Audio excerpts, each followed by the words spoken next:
Se você está vendo esse vídeo agora, eu queria, antes de você assistir, te avisar que esse vídeo ele faz parte de um curso de 5 assuntos de matemática e 5 assuntos de física, os 5 assuntos que mais caem na prova da EA. Então, assim, lá a gente está falando de tudo, do modo como cai na EA, exemplificando e fazendo tudo. Então, se você gostar, saiba que no link desse vídeo tem na descrição desse vídeo tem um link para você que se interessou, perfeito? Então, tamo junto e continua assistindo aí.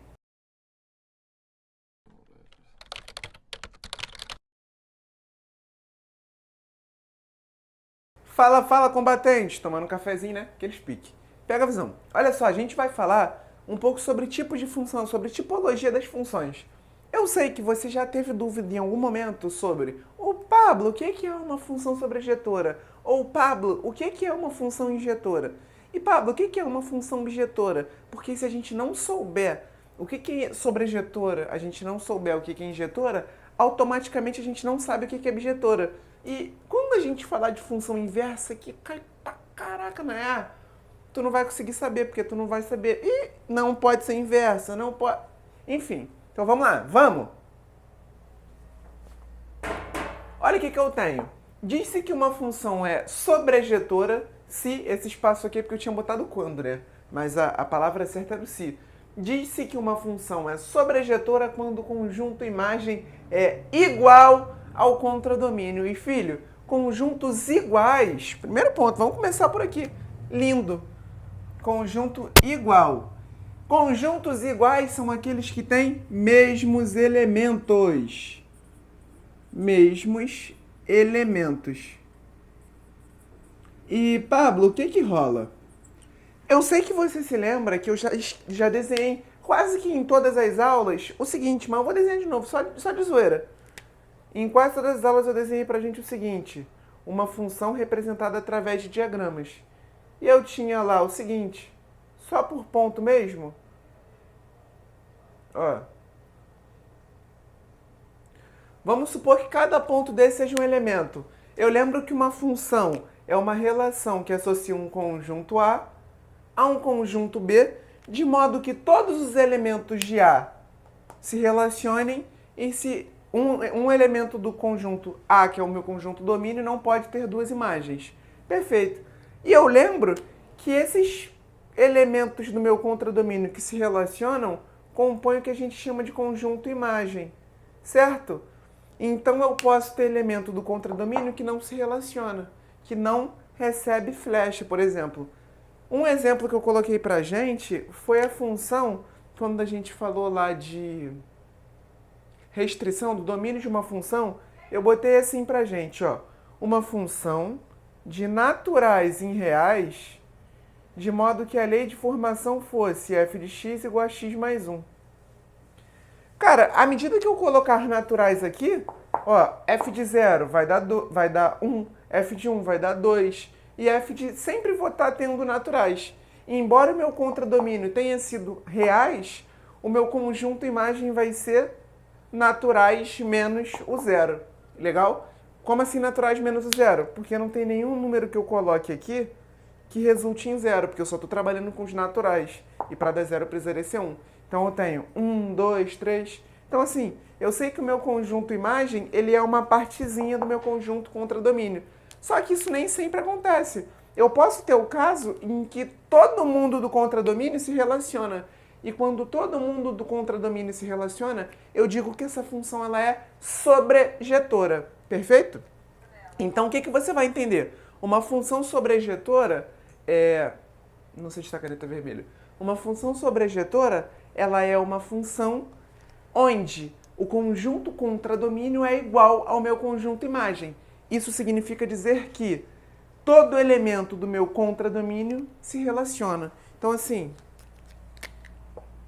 eu vou dizer que para todo y pertencente ao meu B, sendo B o contradomínio, existe x pertencente ao domínio, que é o meu conjunto A. Claro, eu estou considerando aqui uma relação de A em B.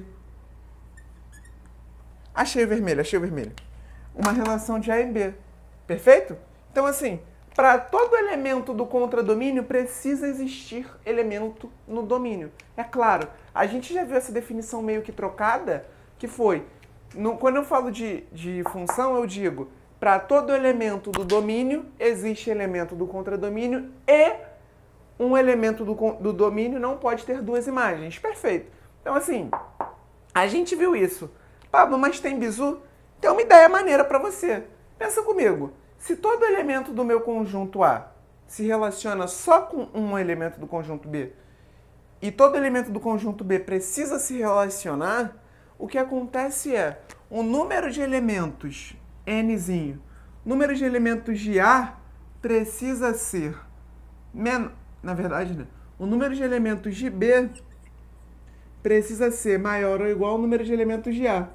Ou seja, se a minha relação é de A em B, automaticamente eu preciso que o número de elementos de B seja maior ou igual ao número de elementos de A. Pablo, por quê? Vamos ver aqui, ó.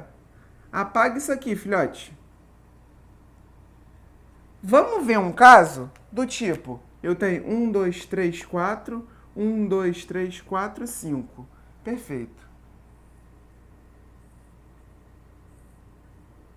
Eu estou considerando... Vou nem relacionar agora. Olha eu fazendo confusão. Olha só.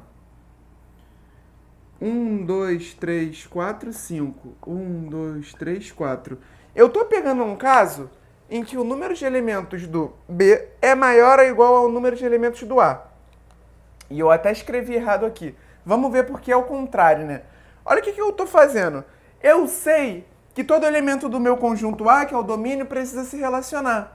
E um elemento do meu domínio precisa se relacionar com somente um elemento do meu contradomínio. Então, assim, me relacionei um com um, me relacionei um com um, me relacionei um com um e me relacionei um com um.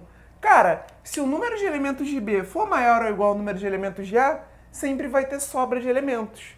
Por quê? O máximo de elementos que eu consigo pegar é o número de elementos do domínio.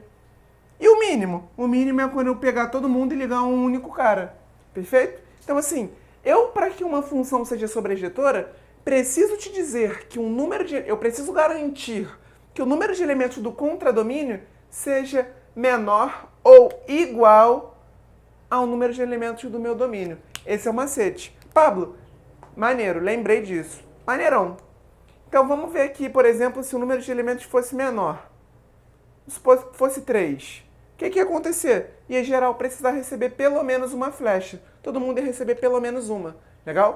Se você já estudou combinatória, você tem esse conceito mais claro. Se você não estudou, espero que tenha entendido, mas aceita que você vai ter uma ideia só para nortear o teu estudo. Legal? Então isso daqui é a minha ideia de sobrejeção. E Pablo, só que tá bonito, tá ideal, tá bem legal. Só que eu trabalho normalmente com gráfico. Então vamos pro gráfico entender, ó.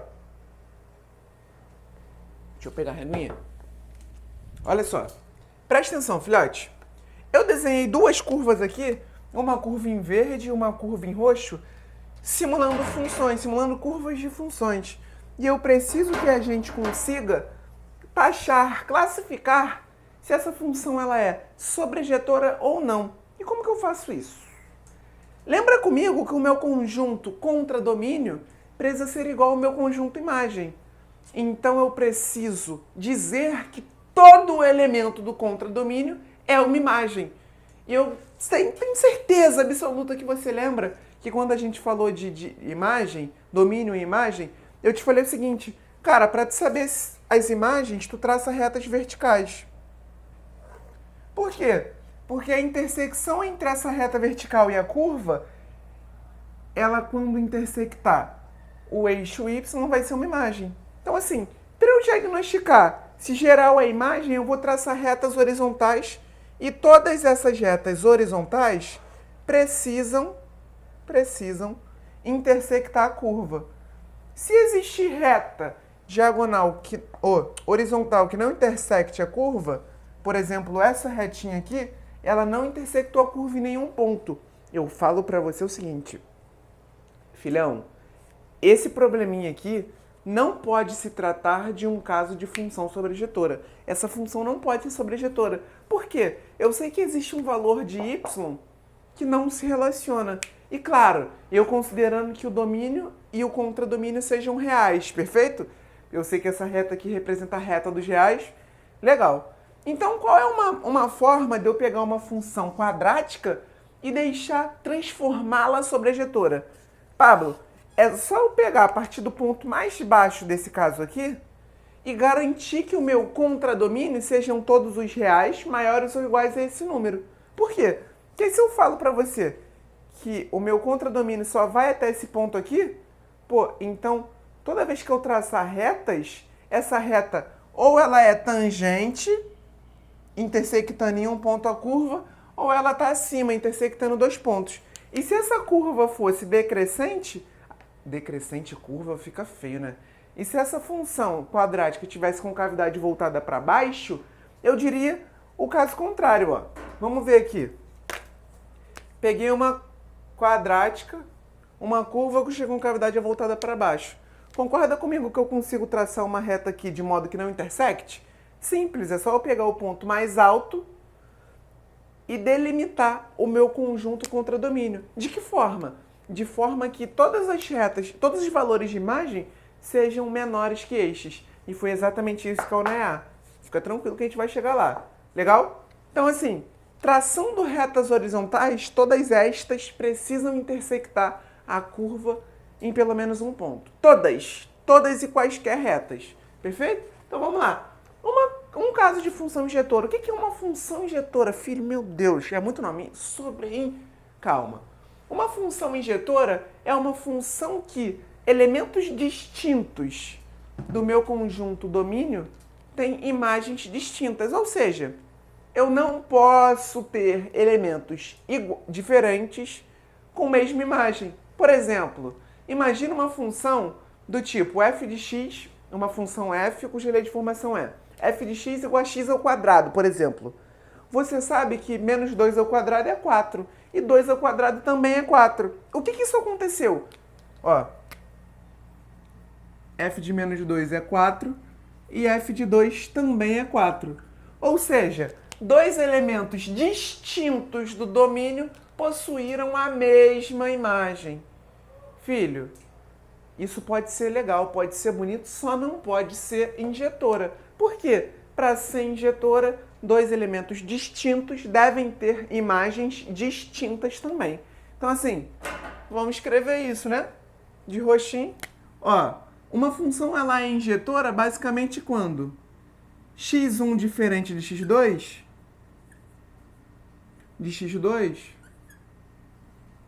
implica f de x1 diferente de f de x2, sendo x1 e x2 elementos do domínio. Legal? x1 e x2 são elementos do domínio.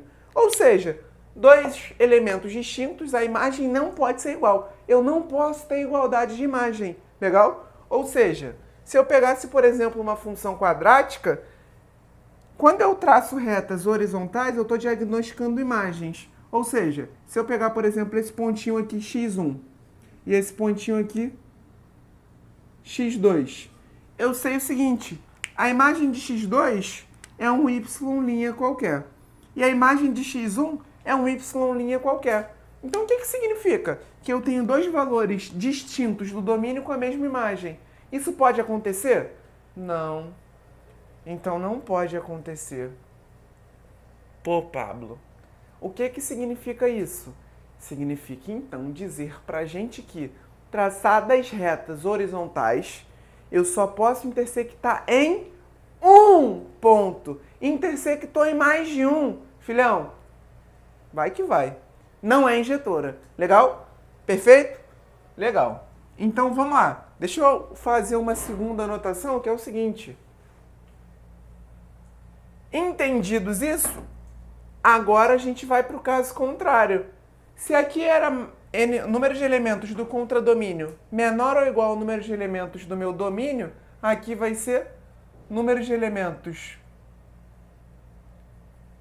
do contradomínio maior ou igual ao número de elementos do domínio, sendo sempre uma relação de A em B.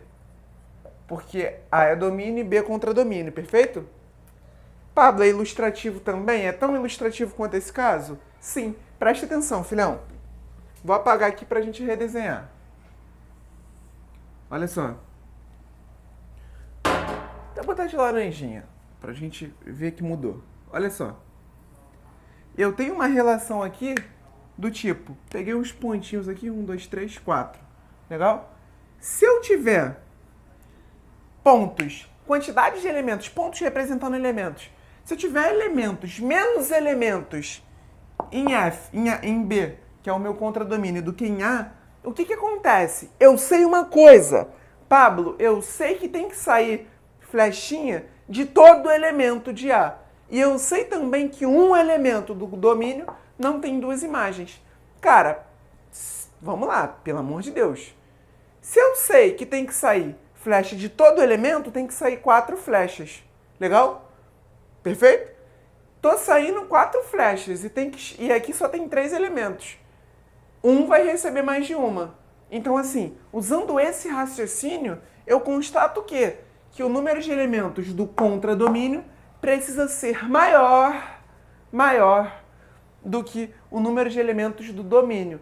Pablo, o número de elementos do contradomínio ser maior do que o número de elementos do domínio implica que a minha função ela é injetora? Não, não implica que é injetora. Por quê? Vamos supor que eu tivesse 5 pontos aqui. Mesmo tendo 5 pontos, eu poderia ter geral aqui, ó.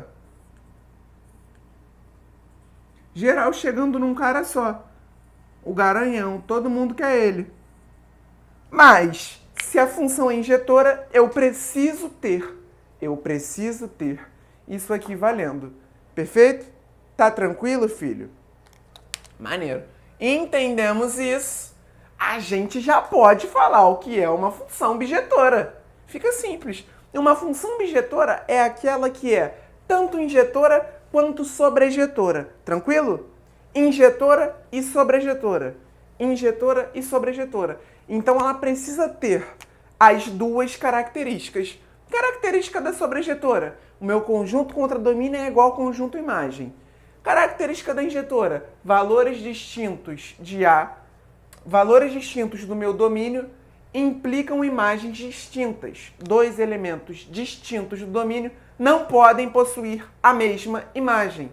Então, se você fizer a intersecção entre isso aqui e isso aqui, filhão, tu vai ter o seguinte. Para ser injetora, eu preciso dizer que o número de elementos do contradomínio é maior ou igual ao número de elementos do domínio. Para ser sobrejetora, o contrário precisa valer. Então, para ser uma e outra ao mesmo tempo, eu preciso garantir que o número de elementos do domínio é igual ao número de elementos do contradomínio. Isso daqui é condição piso. Pablo, sempre que isso acontecer, vai dar bom? Não. Então, mas para acontecer, isso daqui também precisa acontecer. Perfeito? Então, filhão, pega a visão. Por quê? Cara, se tem que valer uma coisa e outra, perceba que eu estou adicionando as duas de modo de que, para valer a união, essa bijeção, precisa valer uma e outra. Então, a bijeção só é verdadeira, a sentença bijeção só é verdadeira se a sentença sobrejeção for verdadeira e a sentença injeção também for verdadeira. Maneiro. Então, assim, se eu te falei que quando eu traço retas horizontais, para ser sobrejetora, tem que intersectar, e para ser injetora só pode intersectar em um ponto, ficou claro. Para ser bijetora tem que intersectar e só pode intersectar em um ponto. Tranquilo? Ficou de boa? Então vamos ver uma questão que caiu na A, foi anulada e eu adaptei. Olha só, para que a função f de reais em A seja sobrejetora, é necessário ter conjunto A igual a, conjunto A igual a. Filhão, já te dei a planta, já te falei, ficou bonitão. Por quê? Para ser sobrejetora, o que rola para ser sobrejetora? Pô, Pablo, para ser sobrejetora eu sei que... para ser sobrejetora eu sei que quando eu traçar retas horizontais, estas devem intersectar em pelo menos um ponto a curva função. E como eu estou falando de função quadrática, eu sei que para valores menores aqui do que o meu mínimo, isso não rola. Então eu preciso garantir que as minhas imagens elas estão sobre os valores delas são superiores à minha imagem mínima. Imagem mínima é o mínimo da função. Tranquilo? E eu tenho certeza absoluta que você lembra como calculo o máximo e o mínimo dessa função. Máximo e o mínimo. O x do vértice, ele é a média aritmética das raízes menos 1 e 3. Por quê? Como que eu faço para as raízes? Iguala cada um desses monômios aqui a zero. Então, as raízes menos 1 e 3, soma. Menos 1 mais 3, 2. Então, o x do vértice vale 1. Tranquilo? Pablo, como que eu acho o y do vértice? Simples, substitui x por 1. 1 mais 1, 2. 2 vezes 1 menos 3, menos 2. 2 vezes menos 2, y do vértice vale menos 4. Legal? Então, Pablo, o que significa isso? Que eu preciso, para que essa função seja sobrejetora, limitar o meu contradomínio. De que forma? De forma que todas as imagens, todos os valores do contradomínio sejam superiores a 4, a menos 4. Perfeito? Então eu preciso ter um conjunto A, tal que y pertença aos reais, de modo que y seja maior ou igual a menos 4. Perfeito? Deveria ser isso que você deveria ter pensado na EA. Então, se cair de novo, você vai acertar. Perfeito? Para o pessoal que está acompanhando essa aula no YouTube, saibam, essa aula faz parte de um curso de 5 assuntos focado na EA. Legal? Lá a gente está trabalhando com os 5 assuntos que compõem cerca de 70% da prova de matemática da EA. Nos últimos 10 anos, esses foram os assuntos mais recorrentes da sua prova. Então, você aprendendo estes, provavelmente você vai ser aprovado na EA e vai jogar sua média lá em cima. Valeu? Tamo junto e até um próximo momento.